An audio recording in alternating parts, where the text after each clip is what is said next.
Welcome to Commission Ed, the Air Force Officer Podcast. Here we explore the training and development of America's leaders in the application of air power and the profession of arms. The views expressed are those of the hosts and do not reflect the official policy or position of the United States Air Force, Department of Defense, or the U.S. government. The mention of companies by name is solely for the purpose of discussion and should not be implied as endorsement.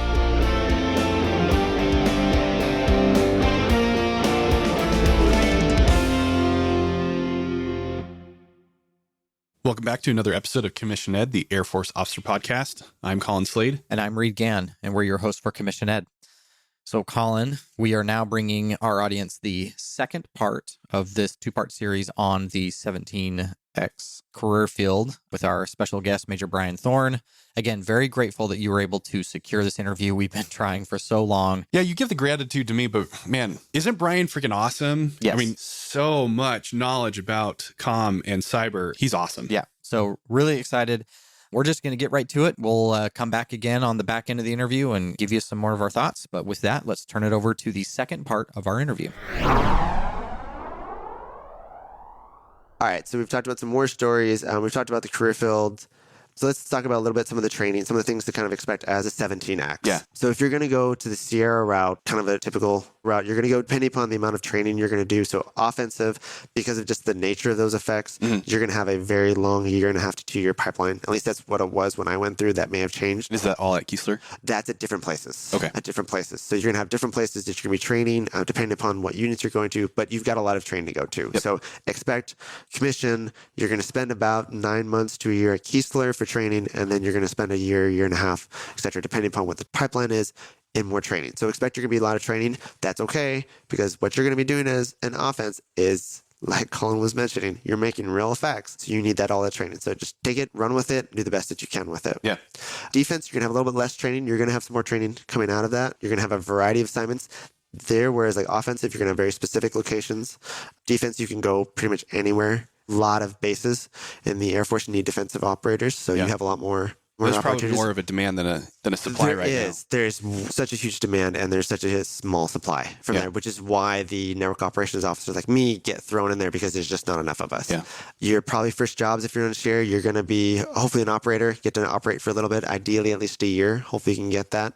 And then you're going to be a crew commander. They're going to want to put you as crew command for a while and have that. You're going to probably also do some other, they call them the back shops. So like weapons and tactics, if you did really well, you have to be an instructor first, like instructing on whatever your weapon system is. They're going to want you to evaluate. So like a crew will go through, you'll evaluate what's the training correctly, and then put you in a weapons tactics shop. So you're going to have a lot of different jobs within the 3 to 4 years there. One thing I always recommend to young officers is you want to do as many jobs as possible within your 3 to 4 years, because you want that breadth of experience, because that is going to literally prepare you for the rest of your career. I cannot emphasize enough. Like for me, my first assignment was in a space unit. I'm in Space Force right now.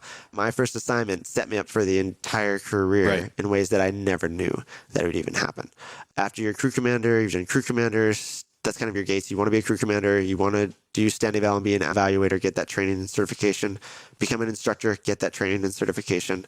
Do weapons and tactics, and then do a flight commander job. If you do all of those within your first assignment or first 2 assignments, you're doing really well. Yeah. After that point, you're going to be going to squadron officer school.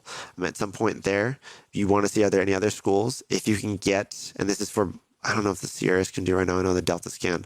At that kind of that point in your career, if you can get into the Expeditionary Warfare School, that's the Marine version of SOS, do it, because they're going to teach you how to plan complex operations, and we don't have any training like that in the Air Force or Space Force right now.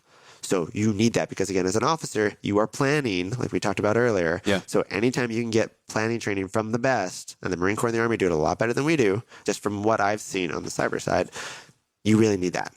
So to jump for that. After you've come back, you're going to do probably more flight commander. You may do an instructor tour. And they try to, at the 333rd, so going back to the schoolhouse, giving back, which is good. Might be a little frustrating at times if you've been kind of go. It's a little slower, but that's okay. You want that time. Yeah. You may get into specialized teams that do some really fun stuff. Take advantage of that.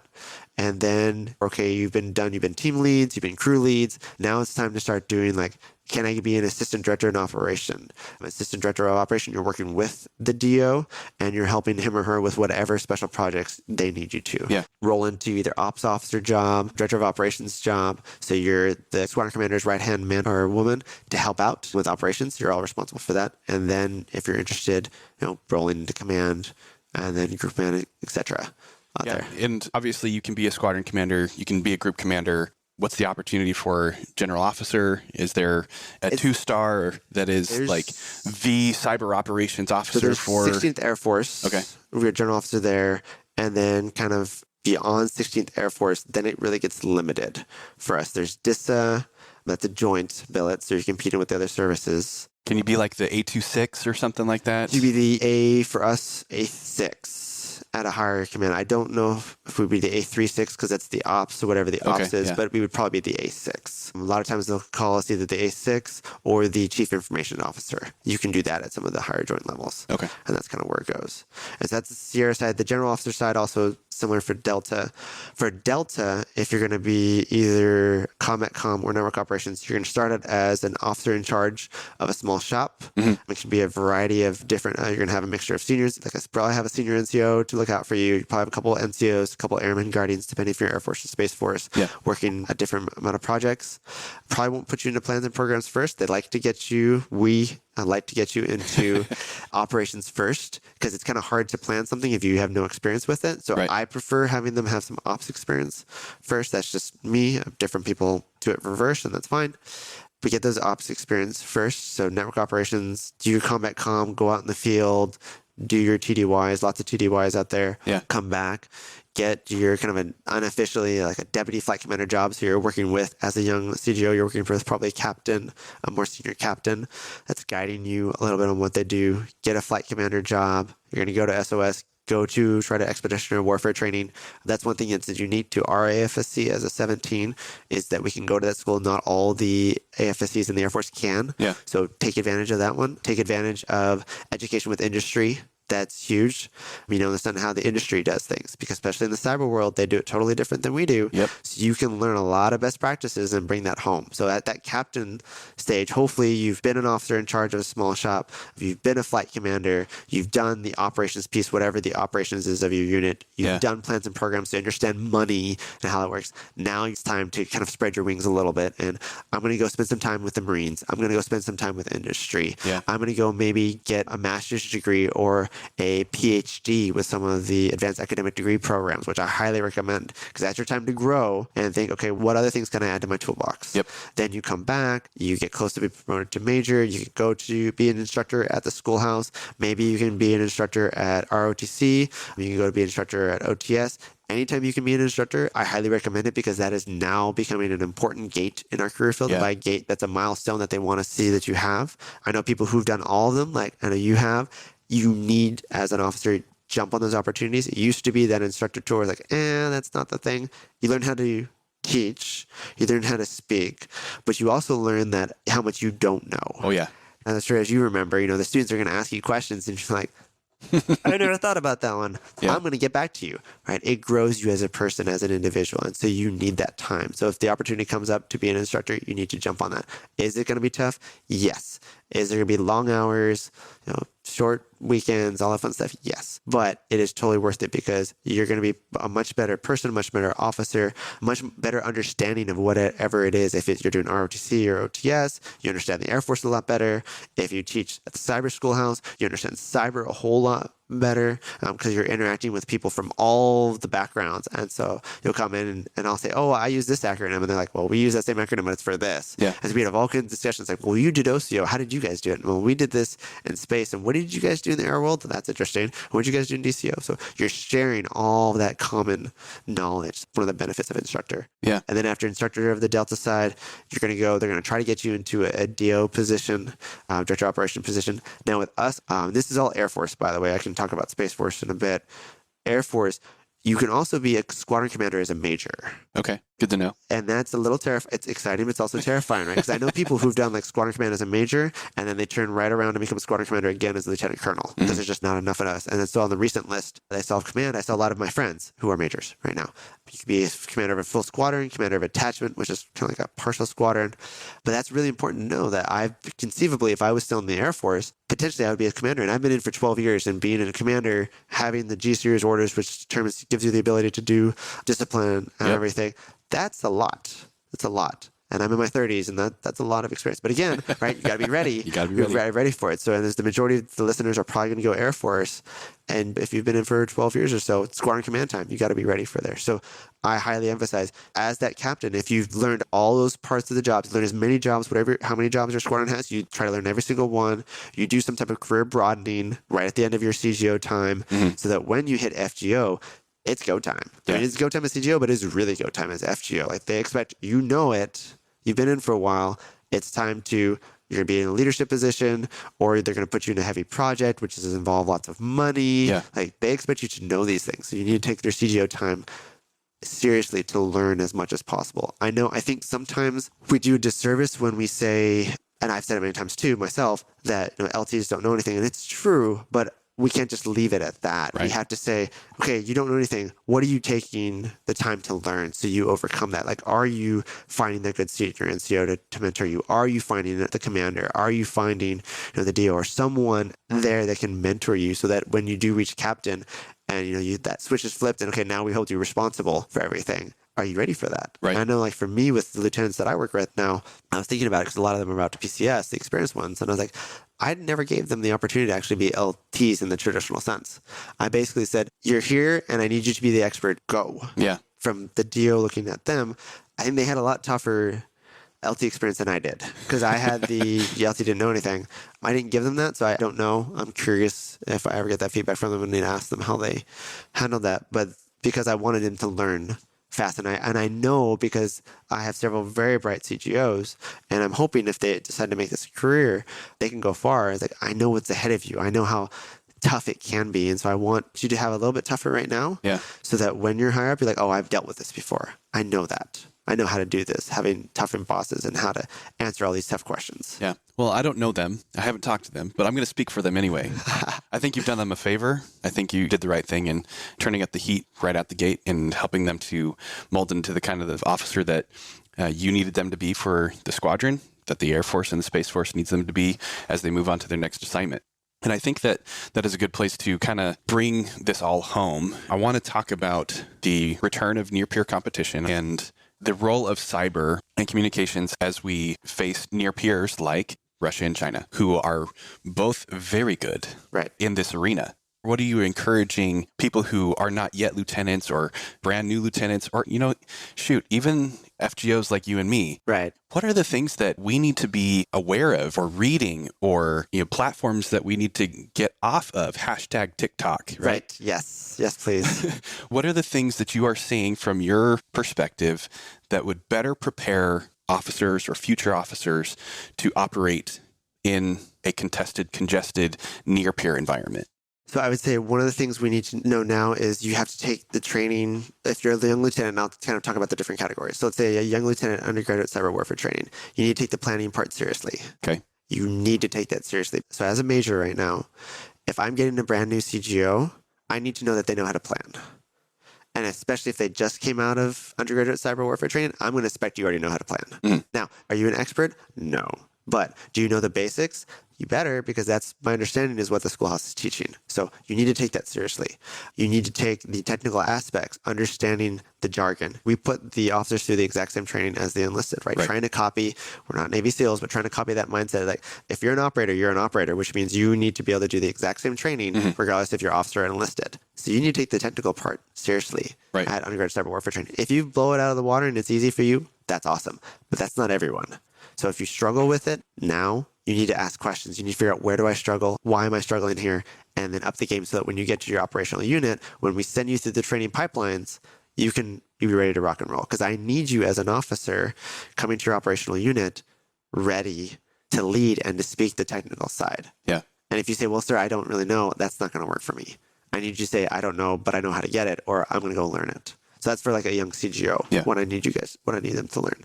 For a high schooler right now, I would say anytime you use an app, you need to know where it comes from. So TikTok, are you reading any of the apps of what's going on with that? You really need to. There was that Russian app that we had a while back. I think when you send a lot of pictures and it shows The Face app? the Face app right Yeah. in there. You're like, you're giving all those pictures of your life. What's that facial recognition? Every time you use an app, who made it? Where's the data coming from? Are you actually reading when they say, okay, here's the privacy, here's what we do with privacy, here's what we do with third party, here are the cookies that we use, et cetera, et cetera. Like, are you actually reading those agreements, or are you just clicking and say, click, I want to go use the app? Are you looking like location services? What apps are tracking where you're going, or tracking or have access to all of your pictures? A lot of apps that, like social media apps, they automatically have access to everything. Unless you go through and specifically say, here's what you can and cannot access on my phone. Yeah. They're just going to take it all. And if you're not paying attention, so as a high schooler, take that seriously. Yep. What apps do I have on my phone? Where do they come from?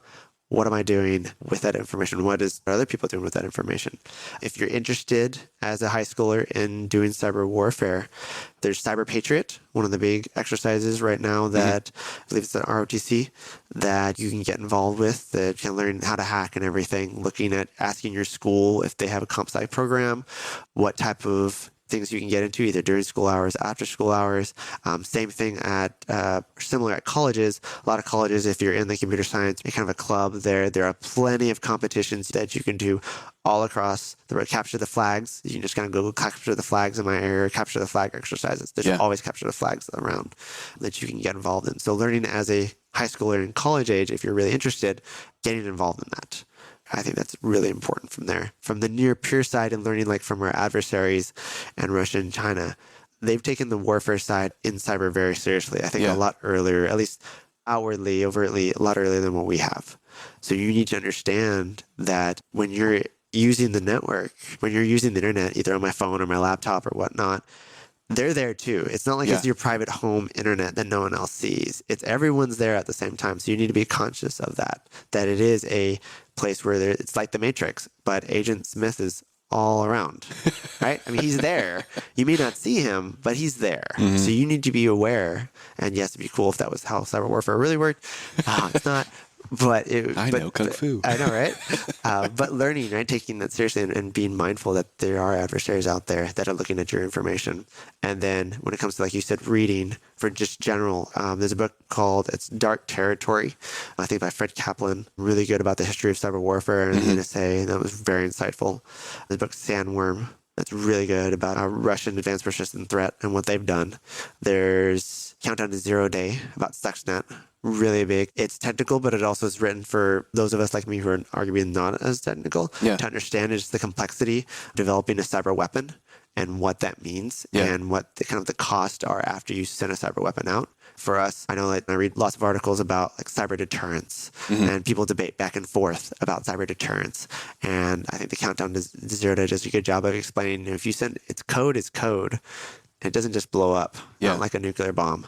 So as an officer, yes, as a CGO, maybe it's not on our role, but kind of thinking, if you're a software developer and you're developing something, if you send it out to the wild, right, to the rest of the internet, who's going to take that code and turn it and maybe use it back at us? Right. Yeah, think about that. Yeah, because it doesn't disappear. It doesn't disappear. It does not disappear at all from there. So reading these books about cyber warfare in the past, if you're interested in cyber warfare, literally just Googling cyber warfare, like Ukraine, a lot of examples. Yep. There's plenty of examples on CBS, on C4ISR.net, which is a great place, by the way, C4ISR.net.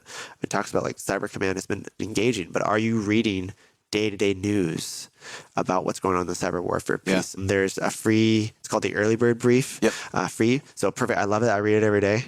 Highly recommend that. If high school, college, active duty, if you're in the military now, you need to be reading this. If you want to get in the military, you need to be reading this right now because it's going to give you a good highlight. And especially on the cyber side, here's some highlights. But you also need to spend time on your own reading on it. There's the What Did Russia Do with Georgia and Estonia several years ago with warfare and how they took out Georgia and Estonia during that time. But then how Estonia has grown and become one of the cyber security experts of the world right now. Estonia is amazing. So, are you studying like, well, what from Estonia can we learn? What from Georgia can we learn? What from the lessons of the past can we learn? What are kind of common attacks? Again, all this is open and available on Google. You literally just have to Google it, go cyber warfare, what the country, and you can learn cyber warfare experience. So I would ask that you do that either as an officer or as a student preparing for that, so that when you get through the training and you're bogged down in the training, you're in that long pipeline or whatnot, like, why am I doing this? You can go back and think of those historical examples. Go, oh, I'm doing this because of this or that, and I need to make sure that I'm prepared. If I'm on the defensive side, this is what I could be up against. Or if I'm on the offensive side, what are some of the consequences if I'm giving those effects? Yeah. Can this consequence come back? See, this is why I asked the question, because it's not just the cyber operations officers that need to be aware of this stuff. Right. The cyber domain affects every single one of us because we interact with it every single day. Absolutely. Right? But I'm so concerned that because it's not like a typical domain that we're used to in terms of like land, we see it, we feel it. Water, ocean, we can see it, feel it. Air, you know, we love airplanes. Right. That's why we all join the Air Force. Exactly. You know, and it's kind of similar to the space domain. It's like people don't have an appreciation for it because they don't live in it. Right. But even more so because of cyber, because we made it. Right. Yes. You know? And so people don't necessarily take it seriously. They don't. Because it's not tangible. Right.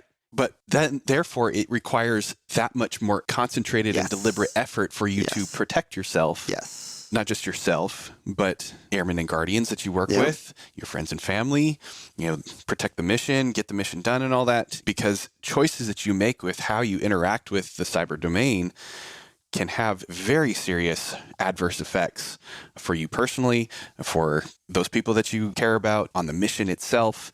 And so we got to take this more seriously, right? Very much so. Very much so. And this is where reading articles, I think, helps, because you understanding the threats that are out there. And I'll give a great example, like ransomware. Ransomware is huge right now. A lot of people are worried about ransomware. As a listener, do you know what ransomware is? Do you know how it happens? It's really easy. You click on a bad link and your computer's locked up. I mean, that's literally all that happens. Right? And I know people who that's happened to. They just click on a bad link or a bad article and there we go. So being mindful, reading those articles and going, okay, what am I doing? Knowing, like, as you're looking through your emails and seeing, I get, unfortunately, lots and lots of spam. You know, whenever you sign up for something, it seems like you sign up for that thing, but then tons of more spam comes in and it's all articles trying to basically malware. Being careful of what websites you go to. Knowing that you can click on something and you're opening the door to let people come in. Really dangerous. So being mindful of that when you download an app or when you're using Facebook or any social media, when your friends get hacked and they send you, oh, I've been hacked, my password's been hacked and stuff. Does that cause you to pause and think, what do I need to do? Like, is my password okay? Like, have you looked online and what makes a good password? And that's easy. Just Google what makes a good password. Am I using a password manager? What am I doing to keep myself safe? Or am I doing like 123 or password or God or whatever? Don't use simple passwords. How much information do you give up on your social media that makes it super easy for me, especially if you leave your email address on social media? And I have that, so that's probably your username for the majority of things you have. If you tell me what you do or have all like your life story on social media, I can answer probably the majority of the questions on how to change your password, and I'm in. And now I have your accounts. And if you don't have two-factor authentication, bye. It's mine. Asking for trouble. So, and there's simple things. You're Googling it, you're learning it, you're being mindful. Are you looking out for your friends? If one of your friends on social media and you see that they're posting really weird stuff, are you checking in on your friend and going, hey, are you okay? Also, you're posting some really strange stuff that's not like you. Is this you or is someone take your account? Letting them know. Don't just automatically assume someone knows that their account's been hacked into. Because a lot of times they don't know. They may, but they may not. So being mindful, helping your friends out with this and teaching them. If you're really good, if you love this stuff and you're all about it, are you telling your friends? Because a lot of people don't know and they don't care as much because they don't know that they should care. And that's one of my big things with trying to talk to different groups of people is saying, hey, here's some of the basic stuff you can do to keep you safe. Are you going to get hacked? It's possible. Yes, it is absolutely possible. Because offense normally wins. They just need to find one loophole and they're in. But if you can try to make yourself not as hard a target, that helps. Oh gosh, this hasn't been the happiest discussion that we've ever had, but it's so important. People need to understand cyber, especially if they want to go into this career field. Be aware of what they're going to be dealing with, but for all of us to recognize our interaction with the cyber domain, to appreciate the cyber warriors that are out there protecting us and trying to deliver those effects on our behalf. So, been a really great discussion. Obviously, there's so much more that we could cover. But if people need to get more information, if they are eager to learn about the differences in training, the opportunities that are available both in the 17 Delta and the 17 Sierra, if they are curious about the differences between being in the Air Force versus the Space Force and how comm or cyber operates within those, what's the best way for people to get in touch with you? Have them email me. We can go from there. That's perfect. Awesome. Absolutely. Yeah. I'd love to answer the questions. Cool. Yeah. So just email us to airforceofficerpodcast@gmail.com and we'll make sure that gets forwarded on to you, Brian. Perfect. Well, very good. This has been fascinating. Awesome. It's been harrowing. It's been exciting. It's been up and down all over the place. You know, cyber and comm, it seems like where things are happening right now. Very much so. Very much so. That makes it exciting. And that, especially with Russia, Ukraine, paying attention from a cyber perspective and thinking when read those articles of what is Russia doing, what is Ukraine doing, the lessons that Ukraine learned, what Russia did with Georgia and Estonia, the fact that Cyber Command has said openly, we're helping. That's big. Most of the time that wouldn't happen. Yeah. From the information operations side, that ties into cyber and intel and multi-domain, how President Biden beforehand was telling the world before Russia invaded, here's what Russia's going to do, here's what Russia's going to do. That's all that's cyber, that's space, that's air, that's everyone, that's intel all coming together. So knowing as a high schooler, you're starting to read, becoming smarter right now. And then as a cadet, be it ROTC, Academy, OTS, whatnot, continuing to read and say, how do I fit in the larger picture? Because as you saw, as we're seeing right now in Russia and Ukraine, every domain is impacted in one way, shape, or form. Yeah. Space, Starlink.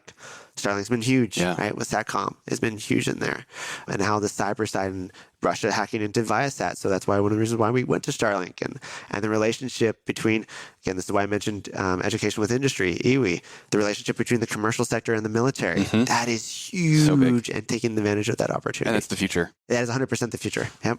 Absolutely. So it's exciting. Long gone are the days where all of the, quote, best things, the military grade kind of stuff came from the military. Absolutely. We can't do it ourselves. No. We got to rely even more so on our commercial partners. Heavily so. Well, Brian, this has been fantastic. We got one more question for you. You've already touched on this multiple times, but hey, let's condense it down to a nice soundbite for the audience. What does it mean to be an officer? So as an officer, I would say that it's your job to empower and advocate. I would also say that as an officer, you need to learn how to adjust your leadership philosophy depending upon the needs of the moment. My leadership philosophy has changed. Sometimes it's been, let's do the little things right if I was in a training setting. Sometimes it's been, I'm just here just to keep the ship steady because I was in a job for only about 6 months before my replacement came. So I was just there to help. Here right now, it's empower and advocate. You have to be flexible to the needs of the moment, but you have to have a leadership philosophy, but it has to be based upon what your unit needs, because ultimately you're there to, again, I'll use it right now, empower your troops to do their job, and you need to be able to be there to advocate on their behalf, because if you don't, no one else will. And you have that rank, you have a voice, you need to use that. And you're going to be using that voice maybe in military stuff. You might be using that voice, as I've used, with very personal stuff. They're going to come to you if they trust you, and they're going to tell you things that they're not going to tell anyone else. And you have to figure out, how do I empower this person to go to the chaplain or to go to mental health or not? How do I advocate on this person's behalf? Because they're telling me things that, okay, how do I tell that to the commander, and how do I tell that to other people? Where's my lines, the legal authority side? Where's my lines fit? So knowing that as an officer is huge. And that's where the first sergeant can help you with there. That's where the chaplain can help you with there. And that's where a good senior NCO, your chief, or your master sergeant, senior master sergeant can help you with there. But that's kind of bottom line. You're there to empower and advocate. Figure out how you're going to do that based upon your assignment. Absolutely. I know JMAC would approve. Brian, this has been really fantastic. Again, thank you so much. Absolutely. Thank you. Thank you for taking the time to share your knowledge, your passion for the cyber and the communications career fields. And, I encourage our members of the audience to get in touch with you if they have additional questions. Do you have anything else that you want to leave the audience with? From a leadership perspective, so reading, right, one of the best books I've read recently is Legacy by James Kerr about the New Zealand All Blacks. Phenomenal book. You have to read it. If you want to be an officer, regardless of the AFC, regardless of the Space Force Special Code, you need to read it, because that will change the way. Those 15 rules will change the way how you lead and how you view and create a culture. It's phenomenal. So highly recommend Legacy by James Kerr. Highly recommend that book. Awesome. Thank you so much. Absolutely. Thank you. Okay, Reed. So they've now heard the full interview, everything that Brian had to say about the career field, the development of the communications, the cyber operations officer, two very distinct and really important missions right? Not the same thing, which is why they were split out, different focuses, but very important to everything that we do. Got to be able to communicate, got to have the network, got to be able to operate and defend in the cyber domain. But before we get more into what all that means, I want to talk about the approach that Brian has had in his most recent assignment while he's been the DO. He mentioned about how he's been expecting more of his lieutenants than, say, what was expected of him, or maybe even you and me, and kind of that default perspective that people have about the butter bar, that somebody who has authority but no experience, nothing really to bring to the fight, they're an empty vessel that needs to be filled, right? But Brian is coming at it differently. He's like, nah, you guys have the responsibility to be the subject matter expert, and I'm going to treat you as such. So giddy up, right? Yeah. Yeah. And I'm a big fan of that perspective. I have kind of always felt that you should treat someone like they can become, not like they are. And before you blink your eyes too many times, those butter bars are going to be captains. Yeah. The expectation is you are delivering, you are operating. So what were you doing with the previous 4 years if you were just dismissing them? That's the way I kind of view it. Yeah. So huge fan. I love that development perspective. I mean, we've talked about this previously. Like, if we were the kings of the day, if we had that magic wand and we had the ability to just like completely redo the commissioning process, the accessions process for officers, what would we do? We would make all of them go through BMT, right? Everybody would enlist first. They would spend at least 2 years enlisted before they would get their first look at even being an officer. And then once they are an officer, they've got a long commissioning process to go through, 6 months or so at the Air Force Academy in an OTS high pressure cooker sort of environment, and then extend the lieutenant time, right? Yeah, You're exactly. a butter bar, you're a second lieutenant for 3 years. Mm-hmm. Same thing for a first lieutenant for 3 years. Before you ever put on captain, you've been in at least 8 years, right? Mm-hmm. Okay, that all sounds wonderful. Obviously isn't the case right now and may never be. So we got to operate within the situation that we have now, which is you've got people who sometimes are an empty vessel, come in, walk in off the street, no prior military experience whatsoever. All they have is a bachelor's degree, and they are every bit as much of a lieutenant as the 15-year master sergeant who has had this plan in place, working on it for the last 10 years to get selected through OTS. They've been just absolutely crushing it, but only now got the time and the opportunity to commission because it's that competitive. Both of those people wear the exact same rank. Yes. You cannot treat them exactly the same, or maybe you can, and you should treat them at a higher level, have higher expectations from them. Yeah.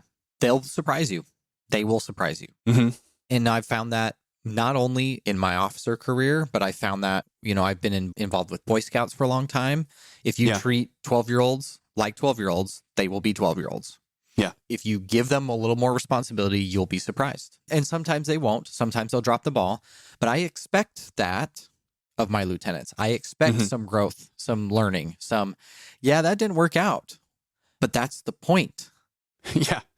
Let's have those reps. Let's have those mistakes when they're, quote, just a butter bar, so that when it's time to operate, and Colin, you and I have talked about this. Yeah. The difference between a lieutenant and a captain is vast when it comes to the way you're treated. When you do anything good as a lieutenant, people are like, oh, hey, yeah, good job, right? You do they're surprised. Yeah. Yeah. You do another good thing as a captain, no one says a word. Yeah. And the difference may be like 3 days difference. Like you were a lieutenant, 3 days prior, you promoted somewhere in there. Now you're a captain and it's instantly different. Yeah. That's just the expectation. Bang. That's it. Yeah. So let's not do that. Let's give them an opportunity to fail. Let's give them an opportunity to grow and treat them like they can become. And I think we'd all be better for it. Well, and I think the last piece of the conversation is, who are we talking to? Who is it that is treating the lieutenant as the empty vessel? I think it's 3 different categories of people. One, the people like you and me, the officers, the quote, more senior officers, the FGOs, who are responsible direct supervisors of these lieutenants, right? We need to have a higher expectation of them, just like Brian is for his lieutenants, right? So that's the first group. The second group is the senior NCO and the NCO Corps, the folks who buy the book. In the Brown Book, it says that the senior NCOs are the people who are most directly responsible for the growth, development, maturation, the mentoring of lieutenants, because they're kind of at that same level, in terms of responsibility and authority, definitely not an experience, right? Yeah. So senior NCOs, definitely be treating your lieutenants, holding them to a higher standard. Yeah. And then the third group, maybe, everybody's already thinking this, but just want to pull it out anyway. The lieutenants themselves, they need to treat themselves, hold themselves to a higher standard, right? Yeah, exactly. Totally agree. Yeah, huge fan of that point. I'm glad we addressed it for the audience.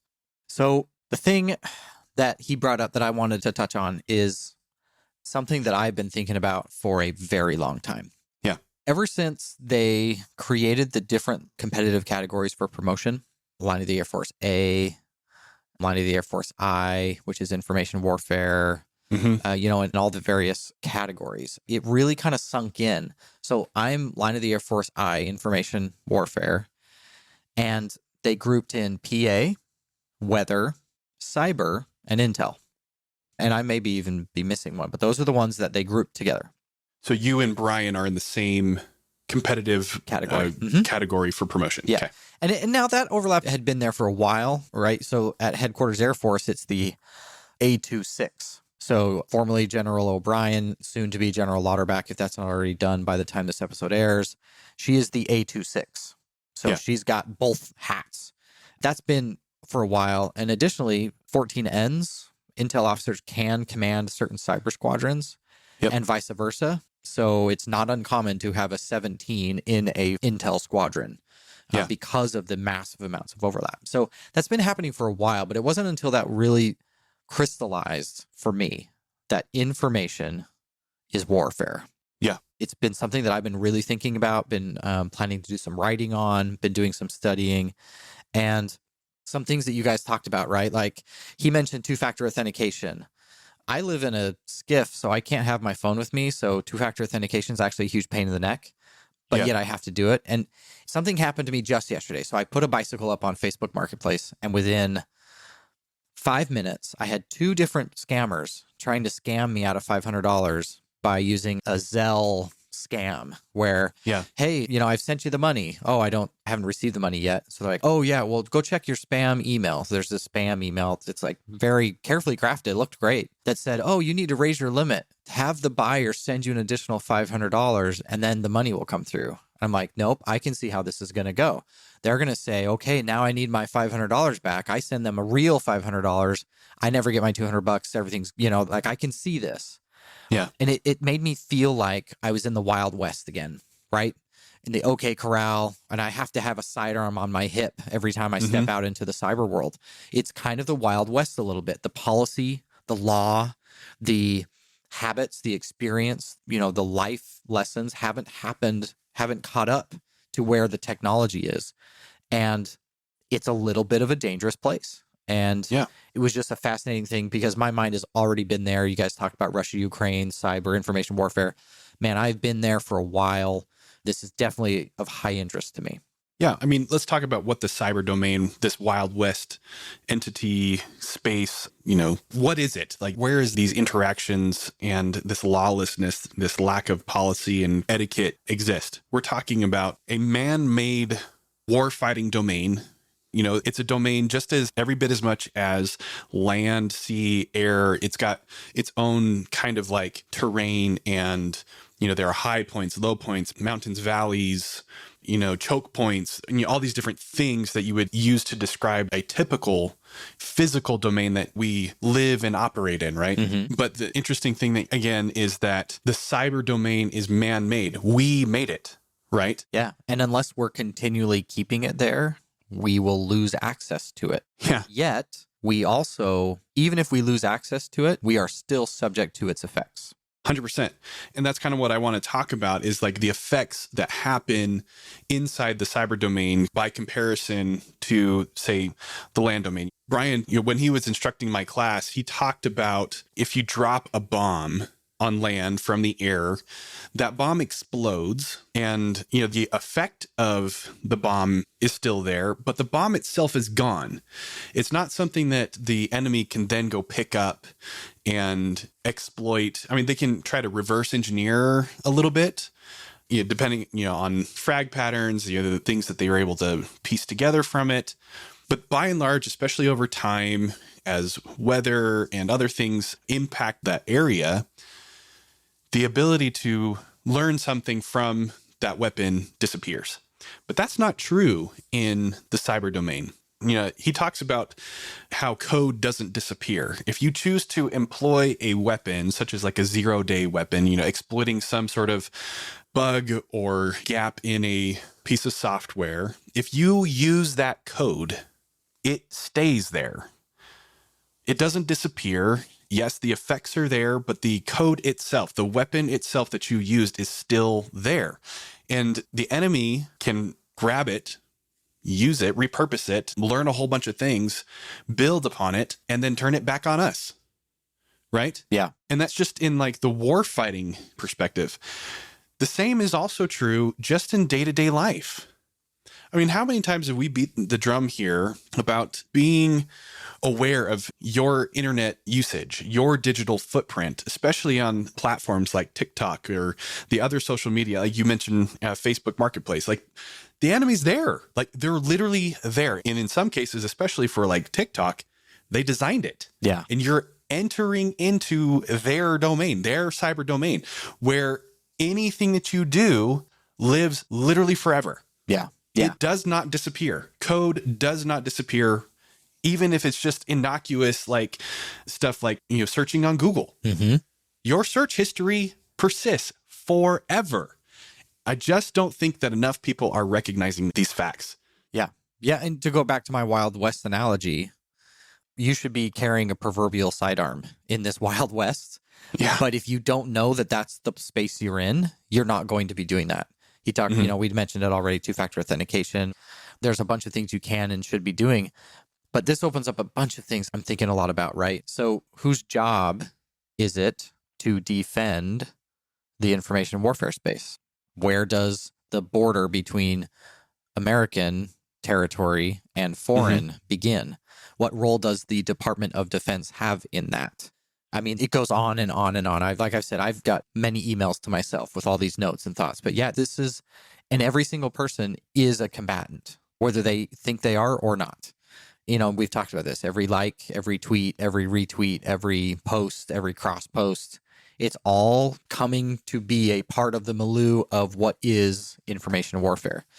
I'm a trained professional at bringing in a lot of information, assessing a value of that information, and then attributing some score, some level, some degree of truth to what we think is actually going on. Yeah. I think more people need that training. Just right now, Colin, if you were to go try to find the origin of a quote that you'd seen somewhere, that is almost impossible. Yeah, we've talked about this. Yeah. So what is truth? Where did it come from? How do you make decisions? Yeah, especially if your default is to look for the truth on the internet. Which, can we blame people? No. I do that all the time. I teach my kids how to, so this is all stuff that now that it's a warfighting domain, and it is, promise, in case there's any question, what role do we have? What role should we have? And I hope there's really smart people thinking more about this than me, because the more I peel back these layers, the more I realize there's a lot here. Yeah. And the thought that's coming to my mind right now is you said that every person is a combatant. So not just every uniform wearing person in the military is a combatant, but like, mom and pop, grandma, grandpa, minors, adolescents, children who have internet access starting even at like age 3, watching YouTube, right? Yeah. Something along those lines. They are participating. They are engaged in this warfighting domain. Yeah. And I think it's always been that way. It's just the pervasiveness and speed and scope of the connectedness has changed, right? Let's go way back when to medieval times, right? someone would come into town and like put up an advertisement that says, the king is declaring war on insert name of adversary here. Yeah. The town, the few people who can read it, tell their neighbors. And now everyone knows that insert adversary here, these are the bad people. That has had an influence. Yeah. Information has been shared. The Yeah. difference now is the speed and the depth, the number, the frequency, and the ability of others to inform, other people. Before, only the king could afford it. Yeah. Now, you can literally start a war in your proverbial grandma's basement if you've got the right knowledge and the right tools. I mean, it's doable. Yeah. The barrier to entry to participate and engage and have real effects in the domain has dropped dramatically, even just in the last couple of years. I mean, the domain itself is not that old. I don't know the exact year that Al Gore invented the internet, but it hasn't been around as long as land. Yes, agreed. Right? It's a very, very new technology and domain, and hence the Wild Westness of it. Yeah, exactly. So before we, start season 4, 5, 6, and 7, talking about information warfare, we should probably, start wrapping it up. Amazing stuff. Really grateful that Brian came on and really opened our eyes to this field that we've been trying to bring to you for a long time. I suspect we're going to get a lot of questions. Keep them coming. Send us some emails, engage with us on our various social media platforms. I'm confident that Brian will answer your questions and really, help us all grow and develop as we learn more about this amazing and fascinating field. Yeah. So much important information has been shared here by Brian, and I highly encourage, if you do have those questions, reach out to him through us. We'll put you in touch with either him or somebody who has answers, or, because it's so new, because everything is Wild West, we will do our best with the limited information that is actually available. Don't be afraid of the internet, right? Don't be afraid to engage with us. Don't be afraid to participate in the war, right? But just be aware. And that's what we ask here, right? Brian is a great resource for that. And we thank him and we encourage you all to reach out to him. Anything else for you, Reed? Nope, that'll do it for this week's episode of Commission Ed.